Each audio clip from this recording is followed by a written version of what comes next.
আসসালামু আলাইকুম ভিউয়ার্স, আজ একটি মর্মান্তিক ঘটনা আপনাদের সামনে তুলে ধরছি। নাম সবুজ, বয়স 38, 4 সন্তানের জনক। বন্ধুদের সাথে গতকাল বেলা 1টার দিকে মোটরসাইকেল করে বের হয়েছিল টিকটক করার জন্য। আজ লাশ হয়ে পথের ধারে পড়ে আছে। সকাল 7টার দিকে তার পরিবার তাকে খুঁজে পায় রাস্তার ধারে এই অবস্থায়।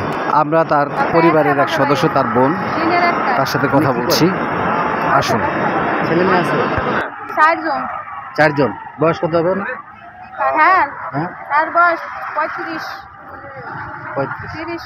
বাসা কোথায়? হ্যাঁ, থাকে ঢাকা। আর এমনি বউ বাচ্চা কোথায় আছে? বউ বাচ্চাও ঢাকায় থাকে। থাকে না? কালকে 1টা বাজে বন্ধুরা ফোন দিছে টিকটক করার লাগে। হ্যাঁ, টিকটক করে বন্ধুগুলোকে বাইক লিয়ে বাইরেছে। বাইক কোথায়?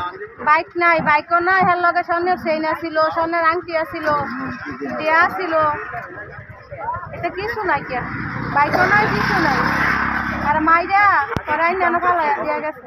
আপনারা খবর পাইছেন কখন? আমার মামা তো ভাই সকালে মুরগি টিপলে যাই তুলেছিলাম তা পরে ফোন দিছে যে হ্যাঁ মাইরা লালাটি ফালাই থুয়ে দিছে রাস্তার সাইডে। আমরা ফোন করে সকালে পাইছে, আমরা সারা রাত ধরে বিষয়তেছি। মোবাইল বন্ধ, 2টা মোবাইল আছিল লগে। 3 লাখ টাকা ফোনটা কিনে দিছি। পুলিশ আসছিল? হ্যাঁ, পুলিশ আইছে। পুলিশ আমার কাছে মোবাইল